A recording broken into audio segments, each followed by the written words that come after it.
Hi friends, എല്ലാവർക്കും മുത്തു സ്റ്റാഴ്സിൻ്റെ പുതിയ വീഡിയോയിലേക്ക് വീണ്ടും സ്വാഗതം. ഞാൻ ഇന്ന് നിങ്ങളുടെ അടുത്ത് ഒരു ചെറിയൊരു ബർത്ത്ഡേ വിശേഷങ്ങൾ പങ്കുവയ്ക്കാൻ വേണ്ടി വന്നിരിക്കുന്നത്. അപ്പോൾ എൻ്റെ രണ്ടാമത്തെ മോൻ്റെ ബർത്ത്ഡേ ആയിരുന്നു കഴിഞ്ഞ ദിവസം. അപ്പോൾ അതിന് ചെയ്ത കുറച്ച് ഡെക്കറേഷൻസും കുറച്ച് കാര്യങ്ങളും എല്ലാം നിങ്ങളുമായിട്ട് ഷെയർ ചെയ്യാമെന്ന് വെക്കുന്നു. അപ്പോൾ ഇതായിരുന്നു ബർത്ത്ഡേയുടെ ദിവസം ഞങ്ങൾ ചെയ്ത ജസ്റ്റ് കുറച്ച് അലങ്കാരങ്ങൾ.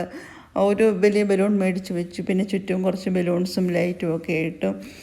പിന്നെ സ്പെഷ്യലായിട്ട് എന്താ പറയുന്നത്, നമ്മൾ ഫുഡ് കാര്യങ്ങൾ, പിള്ളേർക്ക് കേക്ക്, അങ്ങനത്തെ ഐറ്റംസ് എല്ലാം ഹോം മെയ്ഡായിരുന്നു. കേക്കും വീട്ടിലുണ്ടാക്കും, അതിനെ ചെയ്തേ. അപ്പോൾ ഞാൻ ഉണ്ടാക്കിയത് ക്യാരറ്റും ആപ്പിളോട്ടും കേക്ക്, 2 കേക്ക് ഉണ്ടാക്കിയിട്ട് അതിനെ നമ്മൾ ഡെക്കറേറ്റ് ചെയ്ത് സെറ്റാക്കുകയാണ് ചെയ്തത്. അതുപോലെ ഫുഡായിട്ട് 2 ഐറ്റംസ് ഞങ്ങൾ ഉണ്ടാക്കി. ഒന്ന് ചിക്കൻ വെച്ചിട്ട് 2 ഫുൾ ചിക്കൻ വെച്ചിട്ട് അതിനകത്ത് റൈസ് കൂടെ വെച്ച് അതിനെ ഒന്നിച്ച് വേവിച്ചെടുത്തത്. അതായത് ചിക്കൻ നിറച്ചതെന്ന് വേണം നമുക്ക് പറയാം. പിന്നെ വേറൊന്ന്, അപ്പോൾ ഇതാട്ടോ ഞാൻ ഉണ്ടാക്കിയ ലാസ്റ്റ് ഫൈനലൈസ് ചെയ്ത കേക്ക്. വളരെ ഭംഗിയായിട്ടൊന്നും വന്നില്ല എങ്കിലും അത്യാവശ്യം രുചി നല്ലതായിരുന്നു. പിന്നെ നമ്മൾ കുറച്ച് ഫ്രൈഡ് റൈസും ബട്ടർ ചിക്കനും കൂടെ ഉണ്ടാക്കി. അപ്പോൾ അതെല്ലാം പിന്നെ ഒരു പായസം കൂടെ വെച്ചു കേട്ടോ.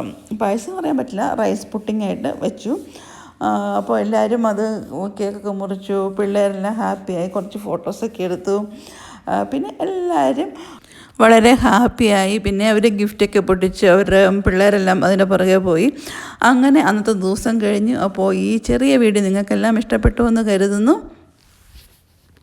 എനിക്ക് ബർത്ത്ഡേക്ക് ഗിഫ്റ്റായിട്ട് കൊടുത്ത ഈ ഐറ്റമൊക്കെ ആയിരുന്നു കേട്ടോ. ഒരു ഷർട്ടും ഒരു ബാഗും പിന്നെ ഒരു ക്രാഫ്റ്റ് ഐറ്റമായിരുന്നു, നമുക്ക് വാളിലൊക്കെ ഹാങ് ചെയ്തിടാൻ പറ്റുന്നത്. അതുപോലെ പിന്നെ കളർ പെൻസിൽ ഉണ്ടായിരുന്നു, അതൊന്നും എടുക്കാൻ പറ്റിയില്ല. അതിന് മുമ്പേ പിള്ളേരതെല്ലാം ഓപ്പണാക്കി കൊണ്ടുപോയി. നമ്മൾ ബർത്ത്ഡേ ഒക്കെ വെക്കുന്നത് ശരിക്കും പിള്ളേരെ ഒന്ന് ഹാപ്പിയാക്കി മാറ്റുക എന്നുള്ളതാണല്ലോ നമ്മുടെ മെയിൻ ലക്ഷ്യം. അവർക്ക് ഹാപ്പി ആയിരുന്ന തിങ്സുകൾ നമ്മൾ ചെയ്യുക. കുറച്ച് ലൈറ്റിങ്ങും അതുപോലെ ബലൂൺസൊക്കെ കളർഫുള്ളൊക്കെ കാണുമ്പോൾ അവർക്കൊരു സന്തോഷം. ഇനി നല്ല നല്ല വീഡിയോസുമായി വരുന്നവരെ അപ്പോൾ എല്ലാവർക്കും ബൈ ബൈ.